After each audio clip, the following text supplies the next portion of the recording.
This morning's Parsha opens with the familiar image and theme of the anti-Semite and dictator. The very, very beginning of the Parsha, we learned, Vayakom Melech Chadash. There arose a new king in Egypt, Velo Yada et Yosef, who did not know Joseph. He looked around and he saw that the Israelites were productive in terms of procreation, and they filled the land.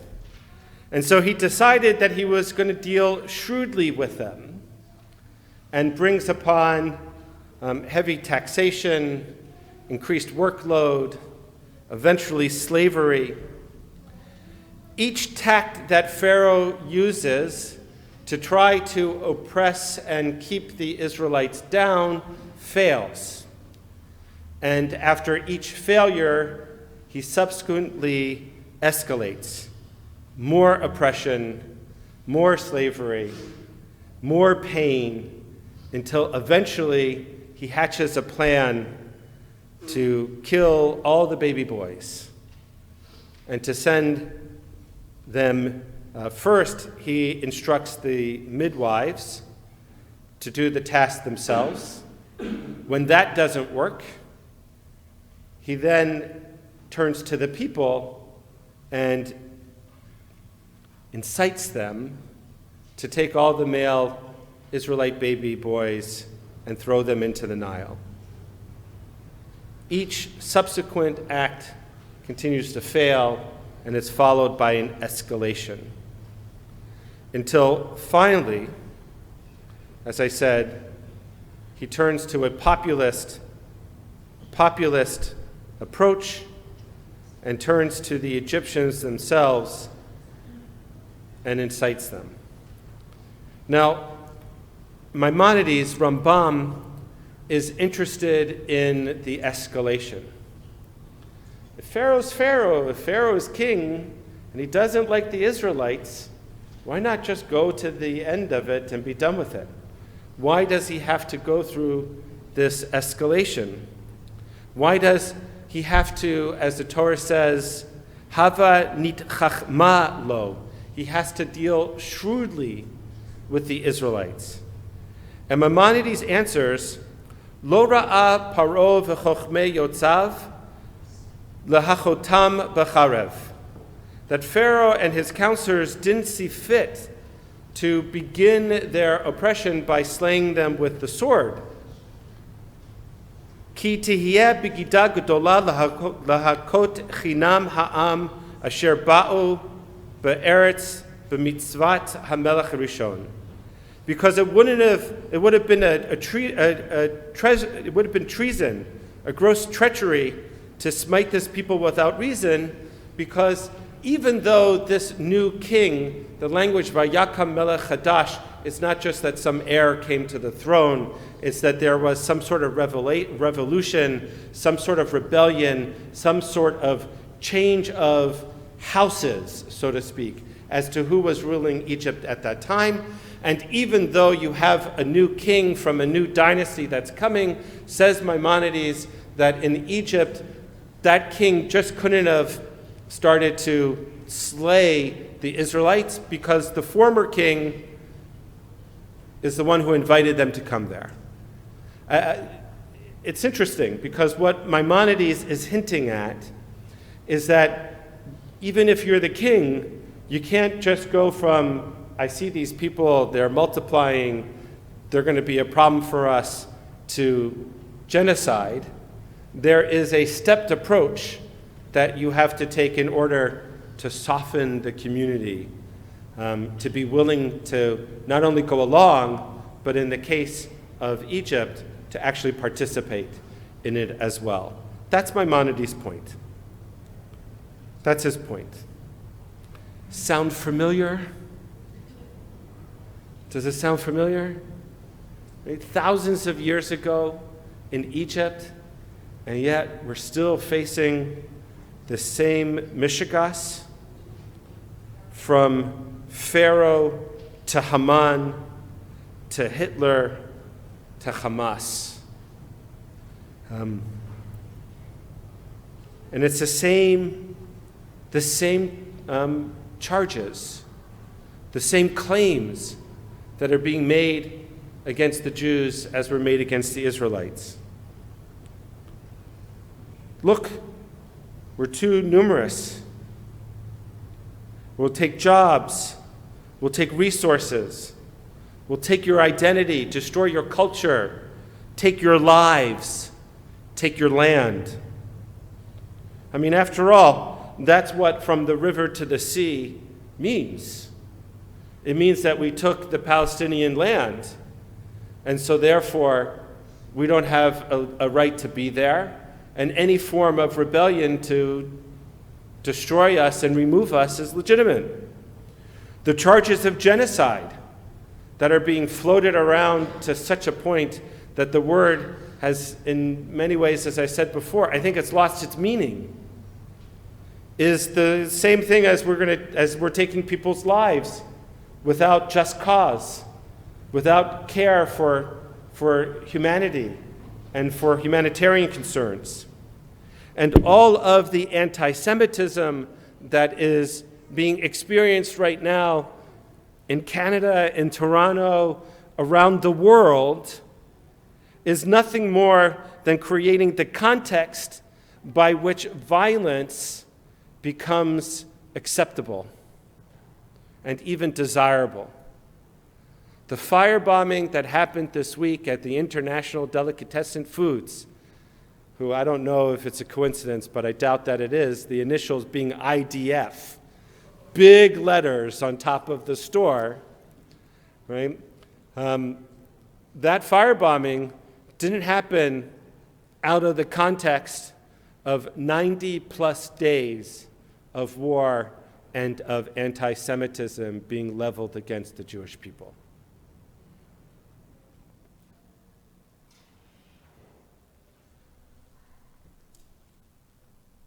This is the state that we're living in. And so we turn to the Parsha, and we see in the Parsha, in some ways it's comforting, right? Because it's like, it's the same old. 4,000 years later, we're still telling the same story, and for better or for worse, that story still includes anti-Semitism. And yet, it's comforting because 4,000 years, we're still here, able to read from that Torah, and able to learn those lessons and remind ourselves of certain basic elements of our history and our people, whether we like it or not.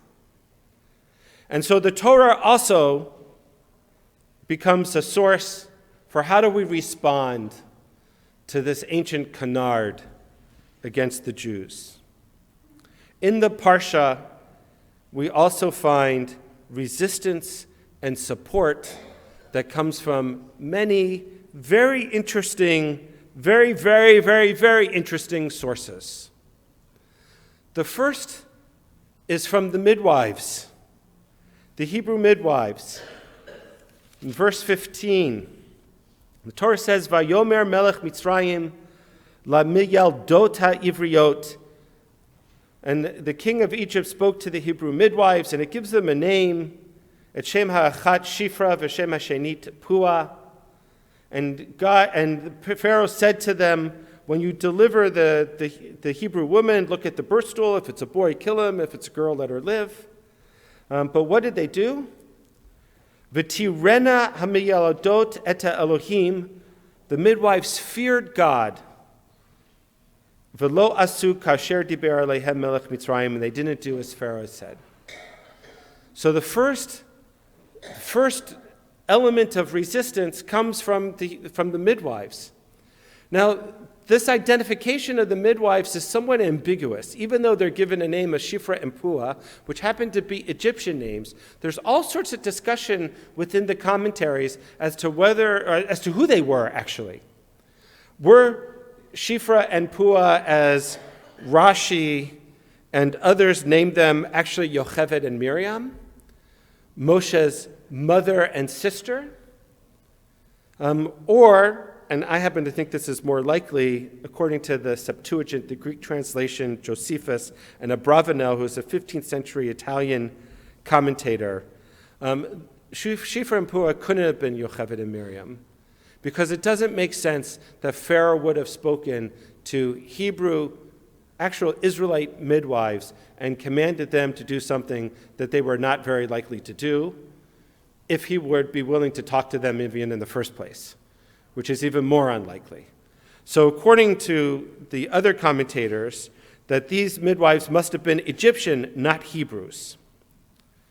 And that makes it even more compelling and important about their rebellion, that there were Egyptian midwives birthing Hebrew women who refused the order of Pharaoh.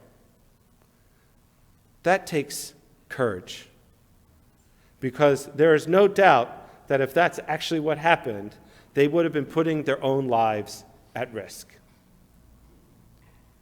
The second story from the Parsha that provides us an example of resistance and support is also very surprising. It's Bat Pharaoh. It's Pharaoh's daughter herself. V'tiftach v'tereu et hayeled v'hine na'ar bocheh. She opened the basket that was coming down the Nile River, and she saw that there was a baby in it and was crying. V'tachmol alav, and she took pity on it. She took pity on it. V'tomer miyaldei ha'ivrim zeh, and she said, this must be a Hebrew child. Notice her first reaction. First reaction wasn't to identify this child as a Hebrew child or an Egyptian child or any of the other nations that might have been living in Egypt at that time. But Pharaoh's first reaction was a human one. Here's a human baby. And she put two and two together, because who else would put the baby in a basket down the Nile to try to save it other than the Hebrews? Because surely she must have known the decree of her father. And yet she disobeys it. And she's mishpacha. But she disobeys. And she doesn't just disobey, but she hires the baby's mother and sister to take care of it. Also chutzpah. And she's not alone, but Pharaoh. When she's bathing at the river, she is accompanied by the court. Her maids of honor are there, and slaves. Surely, if she was taking this baby, who she identifies as a Hebrew baby, and brings it under her care, she might have been worried that somebody else that was there would gossip about it or would snitch on her. She does this with great risk. And she brings Moshe under her care and provides for him. Think of the irony. Pharaoh's daughter is the one who thwarts Pharaoh's designs. Not only does she thwart Pharaoh's designs, but she saves and supports and raises the person who would become the redeemer of the people of Israel. And with God, see to the destruction of Israel in order to bring about, the destruction of Egypt in order to bring about Israel's redemption. That's the second example of rebellion, resistance, and support. And the third, maybe not of rebellion and resistance, but certainly of support, comes from Tzipporah and Yitro. Tzipporah, who becomes Moshe's wife, and Yitro, his father-in-law, the Midianite priests. At the well, when Moshe is escaping Egypt, he sees an injustice, and he's compelled to respond. The first two responses that he has against injustice are against his own people. Here, he doesn't know these people. They're not his people. But this tells us something about Moshe and his standard of humanity and justice. He sees injustice, he responds. He can't stand idly by. And so he marries, he encounters God. But Yitro becomes one of his most important advisors and supporters. So important is Yitro that he has a Torah portion named after him. And not just any Torah portion, the Torah portion in which the Excerpt HaDibrot, the Ten Commandments, are given. Yitro is not Jewish, and yet his name is recalled to this very day in the Parsha in a few weeks that we'll read when we receive the Ten Commandments. Moshe has no Parsha named after him. Of course, we'd refer to the whole Torah as Torah, from Moshe, so to speak, but no specific Parsha. The third example of support and resistance to Pharaoh and to his anti-Semitism and his totalitarian regime. Now, what do you notice about all three examples? They're all women.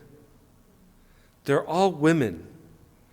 And none of them are Jewish or Israelite, if we're going to stay historically accurate. They're all people in the larger community. And we have them today too. Caroline de Amour, if you went to the rally in Ottawa, you might remember her. Pink hair. She goes by, she's known as the pizza lady, right? Because she owns a pizza joint in California. She writes, "I am a Malibu Italian with zero agenda. I have friends on both sides of this Middle East conflict and friends who are currently there giving me details. The one thing that I can say is I'm not highly educated on the long history. I'm doing my best to learn. But the undeniable facts are this. I am not seeing Israeli soldiers marching young girls through the streets, pulling them by their hair after they have just been raped. I'm not seeing Israeli soldiers spitting on the bodies of young women that they just killed. I'm not seeing the Jewish people ripping off posters of baby hostages. And I'm not seeing groups of Jewish people marching in the streets saying death to an entire community. So as somebody on the outside, I can tell you that is freaking terrifying, and I am so scared.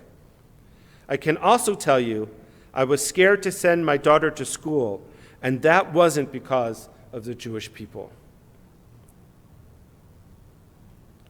Mayor Chow, after the firebombing at IDF, at the International Delicatessen Food, came out with a very strong statement and is working with the police, who, as we've noted before, Toronto Police Service have been fantastic in coordinating and cooperating and collaborating with the Jewish community in order to maintain our safety and sense of security. And then there are others too.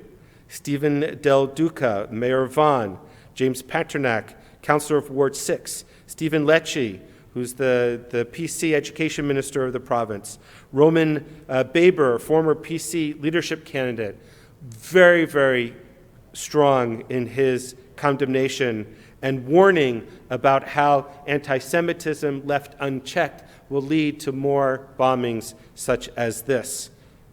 God forbid someone should be hurt. Poo, poo, poo. And there are profound voices on the university campuses as well, though we don't always hear about it because the negative voices in the public square on social media and on university campuses is so loud and takes the attention of the press and fills our social media streams. We don't hear these voices, but they exist, like Liam Najami, who's a 21-year-old Israeli Arab Muslim woman. In a recent article in the Times of Israel, she wrote, "Americans and the rest of the world are used to hearing arguments from Jews and sometimes tend to ignore them. We," meaning people like her, Arab, Israeli, Muslim women, "can present arguments and stories from someone who is not a Jew and yet strongly explain and deliver the truth about Israel." The point is, there are a lot more voices out there supporting us than we think. And we have to pay more attention to them and lift them up and work with our non-Jewish friends and colleagues and business partners and relationships and alumni associations and find those who are willing to speak up and to tell the truth and to support the Jewish people and Israel at this time. We need to build relationships with more, and we have to lift those voices up for ourselves as well as for the larger community. And we need to ensure that we have those voices of allyship of those in leadership positions and positions of influence, which is why I am wholly disappointed that Canada is currently taking a pass on supporting Israel in the International Court of Justice on these crazy charges South Africa is trying to bring about genocide in Gaza. By the way, if you don't know, when you use civilians as human shields, when you use civilian infrastructure, hospitals and mosques and schools and refugee relief organizations as your basis of operations and build tunnels underneath them, they lose, according to international law, their protection as safe zones. And they become legitimate targets in the theater of war. So it is awful, the number of Palestinians, innocent Palestinians, that are being caught up in this. But no one should imagine for a moment that Israel is behaving irresponsibly, immorally, or illegally in attacking these sites.